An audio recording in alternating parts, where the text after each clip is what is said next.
함께 읽겠습니다. 시작. 사람들에게서 난 것도 아니요 사람으로 말미암은 것도 아니요 오직 예수 그리스도와 그를 죽은 자 가운데서 살리신 하나님 아버지로 말미암아 사도된 바울은 함께 있는 모든 형제와 더불어 갈라디아 여러 교회들에게 우리 하나님 아버지와 주 예수 그리스도로부터 은혜와 평강이 있기를 원하노라. 그리스도께서 하나님 곧 우리 아버지의 뜻을 따라 이 악한 세대에서 우리를 건지시려고 우리 죄를 대속하기 위하여 자기 몸을 주셨으니 영광이 그에게 세세토록 있을지어다. 아멘. 기도합니다. 하나님 은혜 감사합니다. 참으로 복된 날 허락하시고 우리의 발걸음을 주님 전으로 인도하시는 은혜 감사합니다. 아버지, 우리의 몸을 가지고 나왔습니다. 우리의 정성과 마음을 가지고 나왔습니다. 나의 모든 것을 주님 앞에 드리고자 나왔습니다. 하나님 받아주시고 하나님께서 예비하신 복된 말씀과 복된 은혜와 복된 성령의 충만함으로 우리를 채우시고 회복시켜 주시옵소서. 지난 30여 년 동안도 이 제단에서 하나님을 향해 예배했고 하나님을 향해 찬양했고 하나님 앞에 부르짖었습니다.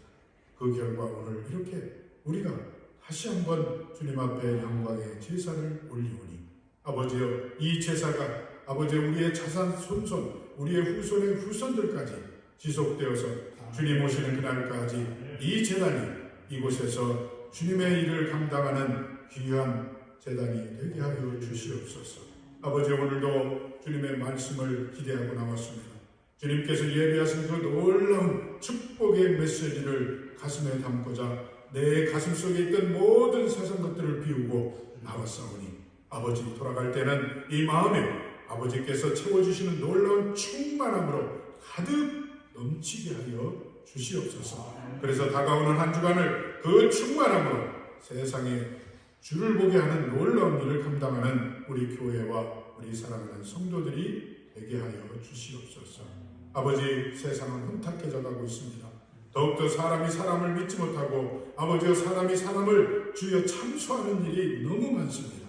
하나님, 이 말씀의 지말에 오직 우리가 붙들고 바라보아야 할 분은 예수 그리스도임을, 내 마음을 어루만지는 분은 예수 그리스도만이 오직 계시다는 사실을 깨달아 하는 귀한 축복의 예배가 되게 하여 주시옵소서. 오늘도 빈손으로 오지 않고 아버지와 선별하여 하나님 앞에 드린 놀라운 이 물질 위에 하나님 축사하셔서 오병이어의 기적이 나타나게 하시고 바친 손길들은 풍성함으로 부족함이 없게 주님이 채우시고 함께하여 주시옵소서. 모든 영광을 주님 앞에 올려오며 사랑이 많으신 예수 그리스도의 이름으로 간절히 기도합니다. 아멘. 할렐루야. 지난주에는 온라인으로 예배를 드렸습니다. 제가 지난주에 그 예배를 드리면서 또 한 번 느꼈어요. 우리가 이 제단에 나와서 함께 예배하는 것, 얼굴을 보고 인사하고 하는 것이 얼마나 큰 축복인가 하는 것을 다시 한번 깨닫게 되었습니다. 여러분, 오늘은 이 갈라디아서입니다. 지난주와 마찬가지로 이 저자는 사도 바울입니다. 그래서 지난주에는 우리가 그 지극한 은혜라는 제목으로 함께 은혜를 나눴습니다. 그러니까 우리가 하나님의 그 지극한 은혜로 우리가 죄인이었는데 의인이 되었다, 이렇게 말씀했습니다. 그래서 지난주 에베소서 2장 1절의 말씀에도 그는 화물과 죄로 죽었던 너희를 살리셨구나, 이렇게 말씀했습니다. 그런데 오늘 말씀에도 보면 사도 바울이 같은 내용의 말씀을 하고 있습니다. 1절에 보면 그를 죽은 자 가운데서 살리신 하나님 아버지로 말미암아, 이렇게 말하고 있습니다.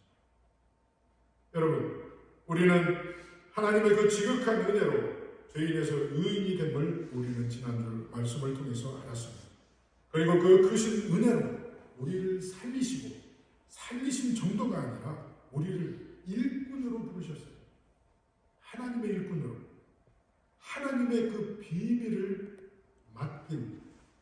맡은 자로 우리를 부르셨습니다.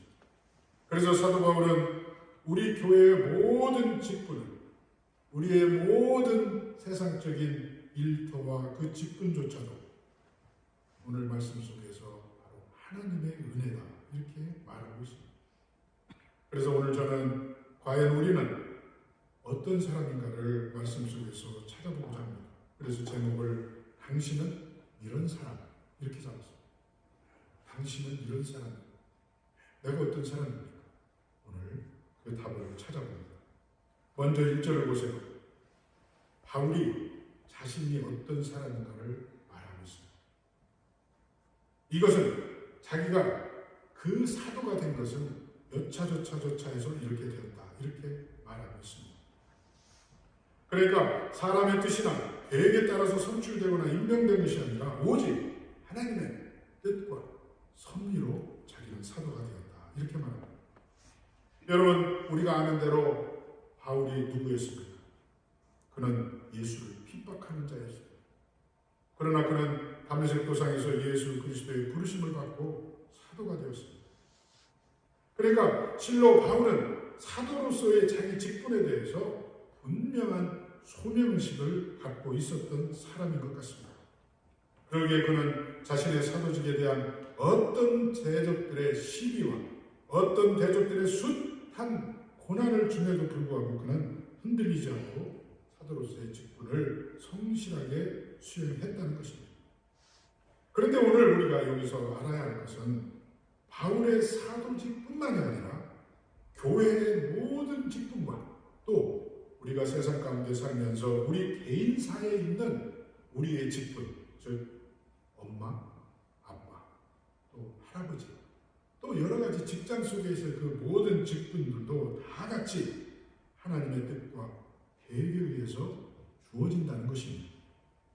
물론 오늘날 교회 직분이나 여러 가지 직분들을 보면 직접적으로 개인적 훈련이나 사람에 의해서 결정되는 경우가 많이 있습니다. 사람에 의해서 거수를 하기도 하고 또 투표를 하기도 합니다. 그렇지만 겉보기에는 그렇게 보이지만 그 배후에서 그것을 결정하시는 분은 바로 하나님이시라는 것입니다. 그래서 직분자를 추천하고 선발하여 임명하는 모든 과정 속에서 하나님의 뜻과 섭리가 작용하고 있다는 것을 우리는 분명히 알아야 합니다. 이것이 바로 믿음의 사람들이 세상을 보는 눈입니다. 그 배후에서 역사하시는 그 하나님의 섭리를 깨달아야 해요. 내가 지금 한 발짝 뛰는 것, 내가 문고리를 잡고 문을 여는 것, 내가 화장실을 가는 것, 이 모든 것이 하나님의 뜻과 섭리가 아니어서는 안 된다는 것을 깨달아 알아야 된다는 것입니다. 그래서 우리가 가정에서 개인사의 직분도 마찬가지라는 것입니다. 여러분, 누가 그 누구가 부모를 선택하는 사람이 있겠습니까? 갓난아이가 태어나면서 나는 어떤 부모를 선택해서 태어날 거야 하는 사람 없지 않습니까? 또한 반대로 우리가 어떻게 자녀를 선택합니까? 나는 내 자녀를 이런 사람을 낳고 싶어. 소망은 있다 할지라도 그것이 우리의 뜻대로 되지 않는 것입니다. 그렇다면 어떻게 될까요? 바로 하나님의 역사입니다. 하나님께서 이미 태초부터 우리에게 이미 예정 가운데 우리의 자녀와 우리의 부모를 예정하시고 우리로 하여금 그 하나님의 틀에서 살아가게 하신다는 것입니다. 우리가 실례로 사도행전 1장에 보면 예수 그리스도께서 승천하신 이후에 가롯 유다를 대신해서 12사도 중에 한 사람을 뽑는 장면이 거기에 나옵니다. 사도행전 1장 23절에서 26절을 우리 함께 읽어보겠습니다. 함께 읽습니다. 시작. 그들이 두 사람을 내세우니 하나는 바사바라고도 하는 별명은 유수도라고 하는 요셉이요 하나는 마띠아라. 그들이 기도하여 이르되 뭇 사람의 마음을 아시는 주여 이 두 사람 중에 누가 주님께 택하신 바 되어 봉사와 및 사도의 직무를 대신할 자인지를 보이시옵소서. 유다는 이 직무를 버리고 제 곳으로 갔나이다 하고 제비 뽑아 마띠아를 얻으니 그가 11사도의 수에 들어가니라. 할렐루야. 여러분 여기 보세요. 여기에 보면 어떻게 보면 사람들이 이 두 사람을 이렇게 뽑은 것 같아요. 왜? 유다가 잘못됐잖아요. 우리가 아는 대로 그가 예수를 팔고 자살해버렸어요. 그러니 한 사람이 더 필요해요. 그래서 한 사람을 더 뽑는 데 있어서 이 장면이 나오고 있는 것입니다. 여러분, 이 선발된 마띠아를 보세요. 어떻게 보면 겉으로 보기에는 그 바사바라고 하는 요셉과 그 마띠아가 둘이 경쟁을 하는 구도에 이 내용이 나와 있습니다. 그래서 사람들로부터 추천을 받았습니다. 많은 후보자가 있었을 것입니다. 그럼에도 불구하고 이 요셉과 마띠아가 최종 후보로 올라갔습니다. 그렇게 보면 그렇게 해서 그 제비를 뽑아서 마띠아를 뽑았다고 오늘 기록하고 있습니다. 그러니까 사람에 의해서 추천되어서 사람에 의해서 사람의 방법으로 된 것이 아니라 그 모든 과정에 보면 제비를 뽑아서 마띠아를 선택했다는 이 사실만 보아도 바로 하나님께서 배후에서 역사하심을 우리는 알 수 있다는 것입니다. 이것이 바로 성령의 역사입니다. 이와 같이 성경 전체를 보면 어떤 사건과 어떤 일이 있을 때 성령께서 역사하신 일을 우리는 잘 알고 있습니다. 특별히 7 집사를 선발하는 과정에서도 또 나타납니다. 여러분, 우리가 잘 아는 대로 초대교회 너무 바빴어요. 사도들이 다른 사람을 섬기고 다른 사람을 봉사하고 다른 사람을 이렇게 챙기는 일에 너무 바빴어요. 그래서 그들이 나중에는 할 수 없이 우리가 이 일을 담당할 7 사람을 뽑자. 그리고 우리는 하나님의 앞에 기도하는 일과 말씀 사역에 힘쓰자는 내용이 사도행전 6장 2절에서 4절에 나옵니다. 거기도 한번 우리가 같이 읽어보겠습니다. 사도행전 6장 2절에서 4절입니다. 함께 있습니다. 시작. 12사도가 모든 제자를 불러 이르되 우리가 하나님의 말씀을 제쳐놓고 접대를 일삼는 것이 마땅하지 아니하니 형제들아 너희 가운데서 성령과 지혜가 충만하여 칭찬받는 사람 7을 택하라. 우리가 이 일을 그들에게 맡기고 우리는 오로지 기도하는 일과 말씀 사역에 힘쓰리라 하니. 여러분, 이것이 무엇을 말해줍니까? 바로 사람들의 선택과 추천에 의해서 세워진 것처럼 보이는 그 7 집사는 사실 사람들의 선택과 추천이 아닌 하나님의 택하심과 성령의 그 섭리하에서 세워진 것이라는 것을 분명하게 말씀해주고 있다는 것입니다. 사랑하는 성도 여러분, 이것은 오늘날 우리에게 있어서도 마찬가지입니다. 우리가 교사로 또는 성가대원으로 또는 집사로, 권사로, 장로로 그리고 목사로 세워진 것은 결코 인간의 선택이나 추천 혹은 임명에 의해서 세워진 것이 아니라는 것입니다. 겉으로 보기에는 그렇게 보일지 모르지만 절대로 그런 것이 아닙니다. 그것은 전적으로 하나님의 택하심과 섭리에 의해서 되어진 일이라는 것입니다. 따라서 우리는 우리가 받은 그 직분에 대해서 자부심을 가질 수 있어야 됩니다. 사람에게 받은 직분이 아니라 천지 만물의 창조주이시며 또한 주관자이신 하나님께로부터 받은 직분과 하나님께로부터 받은 그 일이라는 사실을 우리가 마음에 새기면서 당당함으로 자부심을 갖고 있어야 된다는 것입니다. 또한 더불어서 그 자부심에 못지않는 책임감이 따르게 됩니다. 분명히 책임감이 따릅니다. 직분이 귀하고 영광스럽다면 당연히 그 직분에 따르는 책임도 크기 마련이기 때문입니다. 직분은 귀하고 영광스러운데 그에 따른 책임의식이 별로 없다는 것은 결코 있을 수 없습니다. 여러분 생각해 보세요. 만약 우리의 직분에 따른 책임이 크지 않다면 그 직분은 그렇게 귀하고 영광스러운 직분이 아닐 것입니다. 여러분, 우리에게 허락하신 직분은 세상이 주는 것과는 차원이 다릅니다. 그리스도의 몸된 교회를 세워 세상이 주를 보게 하는 일을 감당하기 위한 그러한 직분이라는 것입니다. 그러니까 우리에게 주어진 그 직분은 그냥 나를 위해서, 내 가정을 위해서, 내 자녀를 위해서 있는 직분이 아니라 그 직분이 결국 어디를 향하느냐?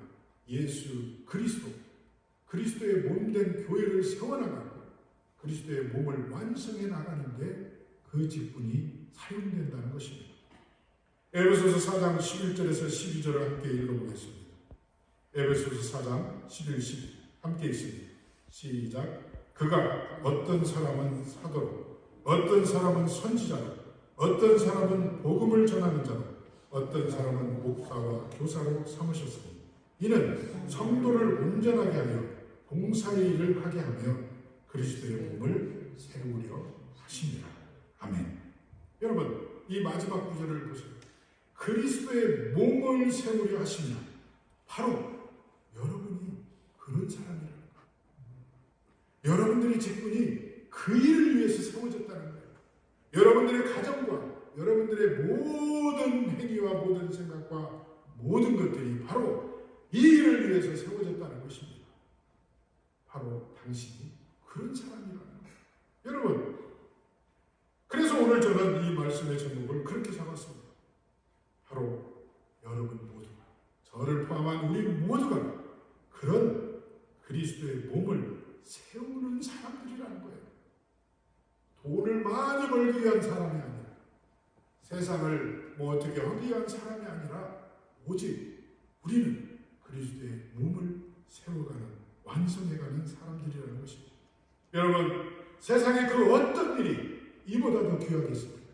세상에 그 어떤 일이 이 일보다 영광스럽겠습니까? 세상에 그 어떤 일이 이보다 우선되는 일이 있겠냐 하는 것입니다. 그러므로 정녕 교회를 통해서 하나님께서 맡기신 자신의 직분에 대해서 우리는 커다란 자부심과 더불어서 그 책임을 통감해야 될 줄로 믿습니다. 그래서 우리에게 주신 집사, 권사, 장로, 목사, 사모, 성도, 또 가정에 돌아가면 아버지, 어머니로서, 또 자녀로서 그 모든 직분들이 결국은 우리의 행위와 말과 행동을 통해서 예수 그리스도를 세워가는 일, 세상이 주를 보게 하는 일, 그 일에 쓰임받는다는 사실을 꼭 알아야 되는 것입니다. 그렇다면 여러분, 그런 자부심과 책임 가면은 분명히 책임 있는 말과 행동, 즉 그것을 뒷받침할 만한 그런 삶이 뒤따라야 됩니다. 여러분, 직분은 그럴싸하게 받아놓고 말과 행동에 있어서는 전혀 그거에 상반되는 말과 행동을 한다면 여러분 결국은 어떻게 되겠어요? 우리를 세우신 하나님, 우리를 인도하시는 예수 그리스도 앞에 누가 되고 안다는 것입니다. 여러분, 그래서 2절과 3절에 보면요, 이렇게 말합니다. 함께 있는 모든 형제와 더불어 갈라디아 여러 교회들에게 우리 하나님 아버지와 주 예수 그리스도로부터 은혜와 평강이 있기를 원하노라. 이렇게 말합니다. 여기서 우리가 주목해야 할 말씀은 모든 형제로 더불어라는 말입니다. 바울은요, 이 편지를 쓰면서도 단지 자기 혼자만의 명의로 하지 않았어요. 자기가 속해 있는 공동체의 명의로 했다는 것입니다. 그러니까 모든 형제와 더불어 이렇게 말했어요. 그러니까 그는 이 편지를 쓰면서도 어떤 말을 하면서도 다른 형제들을 의식하고 그 공동체 속에 한 사람으로서 말하고 행동했다는 것입니다. 그러니까 사도 바울은 여기서 자신이 속한 공동체를 결코 무시하거나 경시하지 않았어요. 언제나 그 공동체를 의식하고 그 공동체 중에 한 사람으로서의 입장에 서려고 노력했다는 것입니다. 그런데 여러분, 우리가 아는 대로 사실 사도 바울은 꼭 이렇게까지 하지 않아도 되는 사람이에요. 그만한 위치에 있는 사람이에요. 그는 능력자입니다. 여러분, 초대교회 보세요. 우리가 사도행전을 보면요, 이 사도 바울이 얼마나 능력자였냐면, 아니 하나님께서, 주님께서 그에게 얼마나 큰 능력을 줬냐면 사도 바울이 땀을 닦은 손수건만 가져다 얹어도 병이 낫는다고 했습니다. 네? 그가 땀 닦은 손수건만 가져다가 병자 위에 얹어도 병이 낫는다고 했어요. 이런 사람이에요. 그러니까 그가 굳이 공동체의 일원으로서 그렇게 말할 필요는 없었다는 것입니다. 그의 생각과 말이 공동체 전체 입장을 반영하는 것이라기보다는 오히려 그 공동체의 입장과 태도가 곧 그의 생각과 말을 반영하는 그러한 위치에 있었기 때문입니다. 그런데 사도 바울은 그럼에도 불구하고 여전히 자신이 속한 공동체를 무시하지 않고 언제나 자신을 공동체 속의 한 사람으로 인식하고 행동했다는 것입니다. 그것은 바로 그가 자신의 존재와 사역이 자신이 속한 공동체와 결코 분리할 수 없다는 것을 오늘을 사는 우리에게 있다는 것입니다. 이것은요, 오늘날 우리에게 있어도 마찬가지입니다. 여러분, 저를 포함한 여러분들은 어느 공동체에 속해 있습니까? 바로 샌프란시스코 이웃사랑교회의 일원입니다. 또 샌프란시스코 이웃사랑교회의 집사요, 권사요, 장로요, 목사요, 성도입니다. 그렇기 때문에 우리가 하는 말, 우리가 하는 행동 어느 하나도 우리 공동체를 벗어나서 나만의 일이 아니라는 거예요. 여러분 생각해 보세요. 우리가 세상에 살면서 어떤 실수를 한번 해보세요. 그러면 세상 사람들은 뭐라고 합니까? 아무개가 잘못했다 이렇게 하잖아요. 저 사람 이웃사람 교회 집사야. 저 사람 이웃사람 교회 목사야. 이렇게 말합니다. 그것은 뭐예요? 우리가 인정하지 않던 하나님께서는 이미 우리를 한 공동체 안에 한 일원으로 삼아주셨고 세상 또한 우리를 그렇게 보고 있다는 거예요. 그렇기 때문에 우리는 하나님이 주신 그 놀라운 직분을 가진 능력자요 자부심이 있다면 거기에 수반되는 그런 책임 있는 행동과 말을 해야 된다는 것입니다. 쉽게 말해서 누가 다른 사람에게 칭찬을 받을 만한 어떤 선행을 하게 되면 그것은 단지 그 자신만의 선행으로 끝나는 것이 아니라 그가 속한 가족과 교회의 선행으로 연결되기 때문에 그렇다는 것입니다. 여러분, 우리 어른들 보세요. 동네에서 어떤 젊은이가 어떤 잘못을 했거든요. 그럼 뭐라고 합니까? 아무개 자식이야. 그러잖아요. 네? 그거 마찬가지예요. 우리가 어떤 잘한 일, 잘못한 일 모든 것들을 우리가 속한 이 샌프란시스코 이웃사랑 교회의 얼굴이요, 교회를 나타낸다는 거예요. 그렇다면 결국 이웃사랑 교회를 나타내고 이웃사랑 교회의 얼굴이라면 결국 무엇입니까? 예수 그리스도를 나타낸다는 거예요. 우리가 책임 있는 말과 책임 있는 행동을 해야 되는 이유는 바로 우리 배후에서 역사하시고 나를 주관하시고 나를 살리기 위해서 이 땅에 오셨고 십자가를 지신 그 예수 그리스도 앞에 선행이 되고 예수 그리스도 앞에 나쁜 일이 되기 때문에 그렇다는 것입니다. 그래서 우리는 고린도전서 12장 26절과 27절을 함께 읽어보겠습니다. 고린도전서 12장 26, 27입니다. 함께 있습니다. 시작. 만일 한 지체가 고통을 받으면 모든 지체도 함께 고통을 받고 한 지체가 영광을 얻으면 모든 지체도 함께 즐거워하나니 너희는 그리스도의 몸이요 지체의 각 부분이라. 할렐루야. 여러분, 제가 지금까지 한 말이 저의 이야기가 아니에요. 주님이 고린도전서에서 이렇게 말씀하셨어요. 우리는 여러분 한 지체가 고통을 받으면 나만 아니면 돼 이럴 수 있습니까? 아니잖아요. 한 지체가 아파요. 그러면 온 교회가 기도합니다. 온 교회가 아픕니다. 한 지체가 어려움에 처해 있어요. 내일 아니라고 맙니까? 아니잖아요. 우리는 함께 기도하고 함께 어떤 길이 없을까 하나님 앞에 아뢰고 간구합니다. 마치 그것이 내일인 양 안타까워합니다. 그리고 또 뭐라고 했습니까? 한 지체가 영광을 얻으면 모든 지체도 즐거워하네.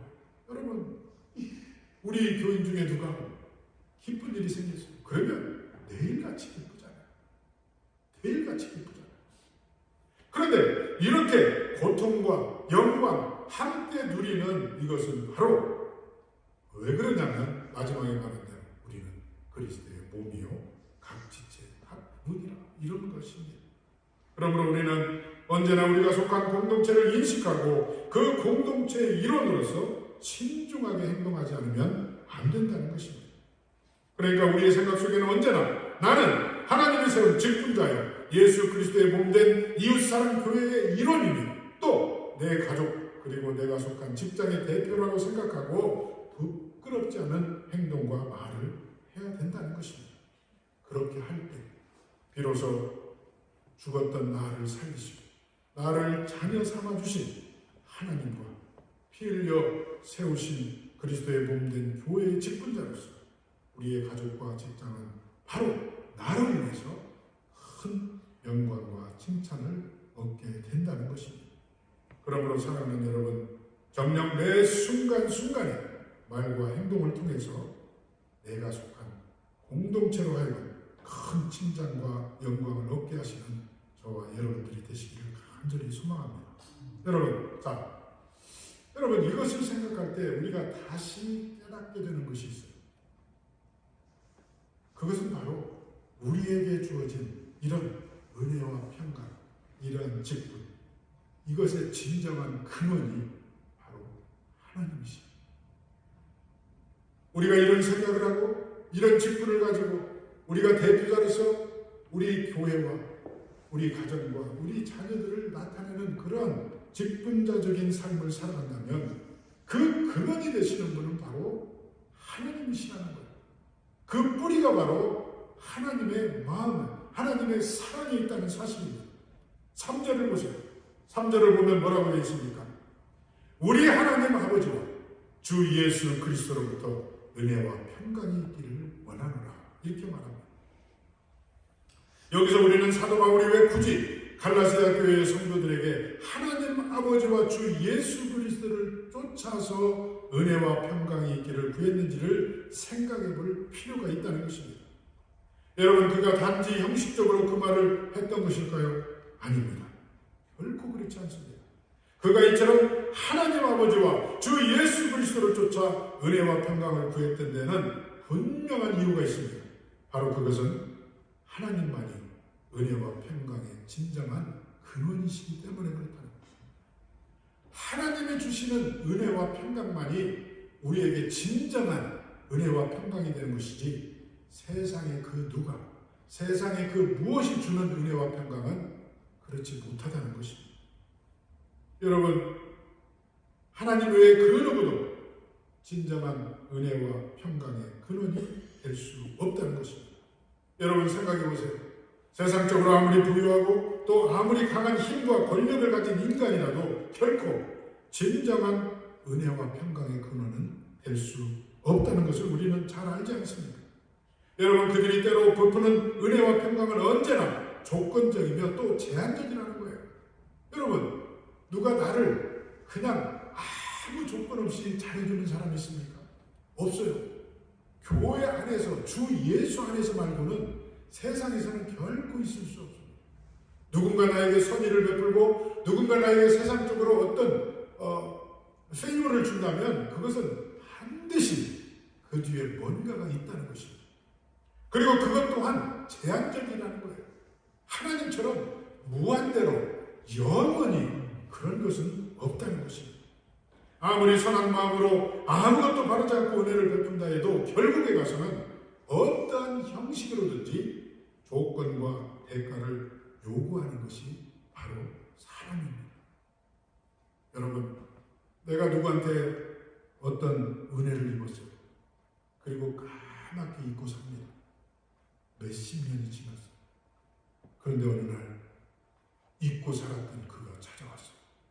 와서 하는 말이 무엇입니까? 아무개요. 당신 기억해. 과거 20년 전에 내가 이렇게 당신에게 했는데 오늘날 당신이 이렇게 잘 됐어. 지금 그런데 나는 너무 어려워. 그것을 생각해서 나에게 뭐 좀 해줘. 이럴 수 허다하게 있잖아요. 이것이 드라마나 영화에만 나오는 일이 아니에요. 우리 삶에도 여전히 그런 일이 있습니다. 물론 그 사람이 이야기하기 전에 우리는 그리스도인으로서 그에게 받은 은혜를 생각하면서 하나님 앞에 감사하고 또 그 은혜를 20년 전에 나에게 베푼 그 사람이 바로 하나님의 역사하신 따라 하나님의 인도하신 따라 나에게 붙여준 사람이라는 것을 우리는 하나님 앞에 이미 감사했고 하나님 앞에 영광을 올렸습니다. 그러기에 우리는 그 사람이 어렵다면 우리는 얼마든지 예수 그리스도 안에서 주님의 이름으로 그에게 베풀 수 있습니다. 그러나 세상 사람들은 그것을 끄집어내어서 하나님 앞에 감사하는 것이 아니라 그 이유만으로 우리에게 대가를 요구하는 것이 바로 세상이라는 것입니다. 여러분, 그러기에 세상이 주는 은혜와 평강은 이처럼 제한적이고 이처럼 조건적이라는 것입니다. 그런데 여러분, 하나님께서 베푸시는 은혜와 평강을 한번 생각해 보세요. 그렇지 않습니다. 하나님께서 베푸시는 은혜는 언제나 무조건적이에요. 조건이 없습니다. 그리고 무제한적입니다. 제한이 없습니다. 그래서 사도 바울이 지난 시간에 뭐라고 했습니까? 하나님의 선물이라고 했습니다. 하나님의 선물. 여러분, 선물에는 이유가 없어요. 그냥 좋아서 주는 거예요. 그냥 좋아서, 조건 없이 그냥 주는 거예요.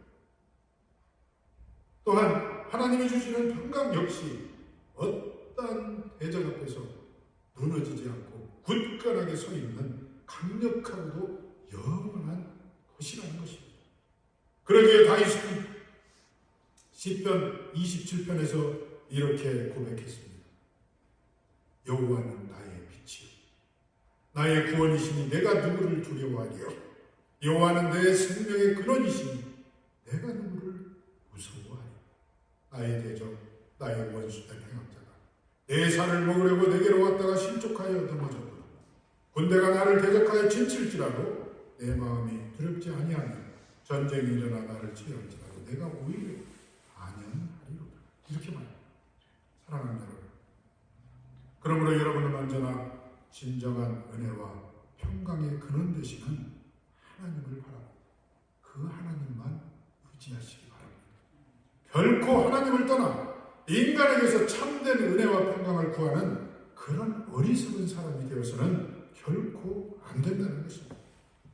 그와 같은 어리석음을 여러분들이 찾는다면 결국 여러분은 실패와 멸망으로 들어가게 된다는 것입니다.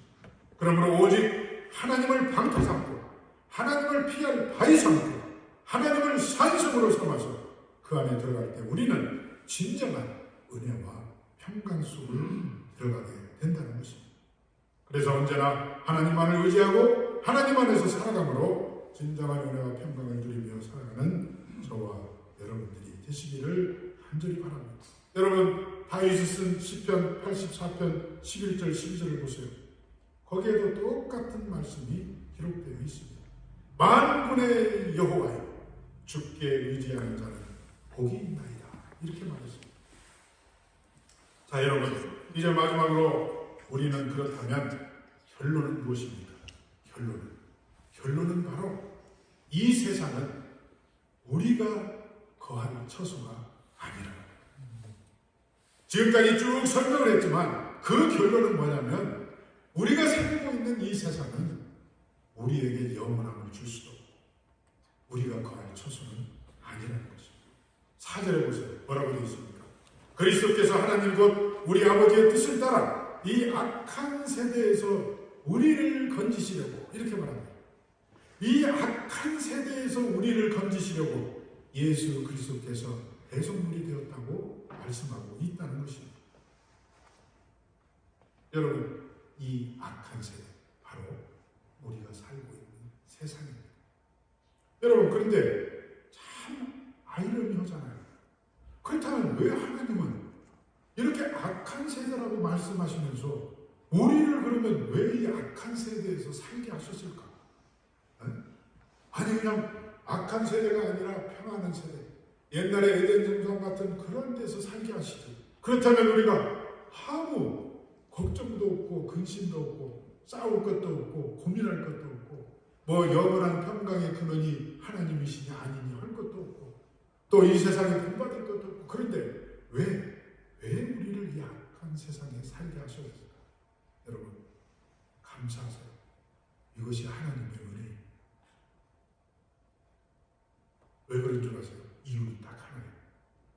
그렇지 않으면 우리가 하나님을 찾지 않기 때문에 그렇지 않으면 하나님을 안 찾아요. 여러분, 우리의 자녀들 한번 볼까요? 소식이 없으면 무소식이 있으시려고 잘 삽니다. 잘 살아요. 근데 소식이 있을 때 뭐예요? 물론 축하하기 위해서 오기도 하지만 대부분은 어려움이 있으면 찾아와요. 마태복음에도 보세요. 둘째 아들이 하나님께 그 아버지 앞에 분깃을 받아서 나갔습니다. 잘 살았어요. 자기가 없으니 대로 다 살았어요. 그러다가 세상 사람 다 떠나고 돈이 있을 때 찾아왔던 그 많은 친구들 다 떠나고 아무것도 없어요. 그래서 돼지가 먹는 쥐염 열매라도 먹여야 되겠구나 하고 거기를 간 그 정도가 됐을 때 그는 아버지를 떠올렸어요. 내 아버지는 풍성하십니다. 내 아버지는 영원하십니다. 내 아버지는 조건 없이 나를 받아들입니다. 그러면서 아버지한테 찾아왔습니다. 바로 이거예요. 그러니까 이런 악한 세대가 아니면 하나님을 찾지 않는다는 거예요. 그렇기 때문에 이 악한 세대 우리에게 허락하신 줄로 알고 이것을 감사하시는 저와 여러분들이 되시기 바랍니다. 이것을 진정으로 감사하게 되면 다른 문제는 없어요. 다른 모든 것들은 피스케이크예요. 그렇기 때문에 여러분 세상과 더불어서 멸망하지 않으려면 반드시 우리는 이 세상에서 영적으로 탈출해야 돼요. 육적으로 탈출할 수는 없어요. 왜? 하나님이 부르시지 않으면 우리는 할 수 없으니까. 그러나 우리는 영적인 사람이기 때문에 영적으로 탈출할 수는 있어요. 어떻게? 바로 예수 그리스도의 보혈의 공로에 힘입어서 복음을 믿고 이 세상에 속한 멸망의 백성이 아닌 하나님께 속한 천국의 백성으로 우리는 살아갈 수 있다는 것입니다. 그렇지만 세상의 사람들을 보세요. 이 세상 사람들은 그렇게 바라보지 않습니다. 그냥 이 세상이 살만하다고 생각합니다. 그래서 그들은 이 세상 속에서 얼마든지 즐기면서 자자손손 행복하게 살아있는 것이 바로 세상이라고 생각하고 있습니다. 그렇기 때문에 그들은 예수를 굳이 찾지 않아요. 예수를 전해도 믿지 않아요. 예수 믿지 않으면 지옥 간다고 해도 믿지 않아요. 그러나 여러분 결국 부지불식간에 멸망은 찾아옵니다. 도적같이 임한다고 하신 이유를 우리는 알아야 됩니다. 그래서 성경은 이처럼 죄악으로 인해서 멸망하게 될 처소에 살면서도 그것을 깨닫지 못했던 자들의 최후가 어떠한지를 여러 가지 이유를 들어서 말씀해 주고 있어요. 첫 번째 그 예화가 무엇입니까? 바로 노아 할아버지입니다. 노아 시대 때 얼마나 사람들이 장가가고 시집가면서 행복하게 살았습니까? 문제가 없었어요. 지금처럼 풍성한 삶을 살았어요. 그런데 하나님께서는 노아를 통해서 홍수의 심판이 있을 것을 말합니다. 그리고 방주를 짓게 했습니다. 그러나 세상 사람들은 믿지 않았어요. 그리고 노아 할아버지를 오히려 미친 자로 취급했어요. 그러나 노아 할아버지는 끝까지 그 참소와 그 손가락질에도 불구하지 않고 하나님의 말씀대로 하나님을 소망하며 그 말씀이 이루어진다는 것을 분명히 알고 방주를 지었습니다. 어떻게 됐습니까? 다 죽었습니다. 노아의 식구 외에는 살아남은 자가 하나도 없었습니다. 오직 그 방주 안에 들어간 자와 그 방주 안에 들어간 생명체만 살았던 것입니다. 또 있습니다. 여러분, 우리가 잘 아는 소돔성에 대해서 우리는 알고 있습니다. 여러분, 그 소돔성에 살아남지 못한 자가 얼마나 많습니까? 그 진노로 멸망하게 될 것이라는 것을 그렇게 말했음에도 불구하고 아무도 믿지 않았던 것입니다. 사랑하는 성도 여러분, 이 세상은 지금 소돔성과 같은 그런 멸망의 심판이 바로 예고된 곳입니다. 예고된 곳입니다. 하나님이 예고하셨어요. 도적같이 만나. 그럼에도 사람들은 믿지 않습니다. 여러분, 이 세상의 그 멸망을 그 인식하지 못하고 산다면 바로 노아 시대에 살았던 사람들, 소돔과 고모라 성에 어뢰했던 사람들과 전혀 다를 바가 없이 구원받지 못하고 세상과 더불어서 멸망하게 된다는 것입니다. 그런데 사도 바울은 오늘 말씀을 통해서 이 악한 세대에서 우리를 건지시려고 우리 죄를 대속하기 위해서 자기 몸을 주셨다고 말하고 있어요. 바로 우리가 그런 사람이라는 거예요. 저와 여러분들은 하나님께서 우리를 건지시려고 자기 몸을 주신 그런 사람들이에요. 여러분, 잊지 마세요. 여러분이 바로 그런 사람입니다. 그래서 사도 바울은 1절에서 분명하게 밝히고 있습니다. 사람에게서 난 것도 아니요 사람으로 말미암은 것도 아니요 오직 예수 그리스도와 그를 죽은 자 가운데서 살리신 아버지 하나님, 하나님 아버지로 말미암아 사도된 나 바울. 여러분, 이것을 뒤집어서 말해볼까요? 나를 죽은 자 가운데서 살리신 하나님 아버지로 말미암아 목사된 나 은요셉, 그로 말미암아 장로된 우리 홍장로님은, 권사된 우리 권사님은, 집사된 우리 집사님은 그런 사람이라는 거예요, 우리가. 그런데 왜 불안해하시고, 왜 염려하시고, 왜 앞날에 대해서 걱정하시나 하시는 것입니다. 우리가 그것만을 기억하고 산다면, 우리가 비록 세상에 몸을 담고 살고 있지만 영인으로 바라봄으로 구원을 뺏기지도 않고 축복의 삶, 영광의 삶을 살 수 있게 된다는 것입니다. 그런 고귀하고 영광스러운 축복의 삶을 사는 저와 여러분들이 되시기를 축원합니다. 이제 말씀을 정리합니다. 주님께서는 오늘 바울의 편지를 통해서 우리가 얼마나 귀한 사람인지를 다시 깨닫게 하셨습니다. 우리는 주님의 몸된 교회를 세우고 복음을 세워나가는 하나님의 비밀을 맡은 자로서 긍지와 자부심 그리고 책임감을 가지라고 말씀하십니다. 따라서 우리의 말과 행동, 우리의 삶은 우리만의 것이 아닌 우리가 속한 공동체에 지대한 영향을 미치는 고귀한 것임을 깨달아 아시기를 바랍니다.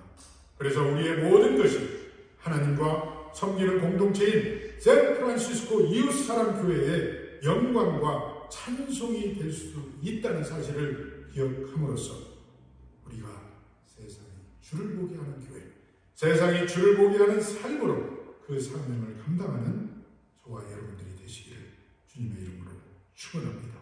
기도하겠습니다. 주님 감사합니다. 우리가 그런 사람이었네요. 하나님 앞에 그렇게 귀하고 소중한 사람이었는데 우리가 그것을 모르고 세상에 속해 살면서 세상 근심 걱정으로 염려하며 살았습니다. 하나님 죄송합니다. 아버지 용서하소서. 우리가 그런 하나님 앞에 참으로 소중한 사람이었는데 거기에 걸맞는 행동과 거기에 걸맞는 말과 거기에 걸맞는 삶을 살지 못한 죄 이 시간 회개합니다. 하나님 용서하시고 이후부터는 우리가 그러한 하나님의 비밀을 맡은 자로서 당당하고 자부심을 가지고 책임감 있는 말과 행동을 하는 우리가 되게 하소서. 그래서 어떤 상황 속에서도 비굴하지 않게 하시고 어떤 상황 속에서도 떳떳하게 하시고 어떤 상황 속에서도 예수 그리스도를 나타내는 우리가 되게 하여 주시옵소서. 지금은 우리 구주 예수 그리스도의 은혜와 하나님의 크신 사랑과 성령의 감동 감화 역사 충만하신 우리가 고귀한 자임을 다시 한번 깨닫고 거기에 걸맞는 행동과 말을 함으로써 하나님 앞에 영광의 삶이 되고자 소망하고 하지만은 이 자리에 모인 사랑하는 성도들과 온라인상에서 함께 예배하는 모든 이들에게 지금으로부터 영원토록 함께 계실지어다. 아멘.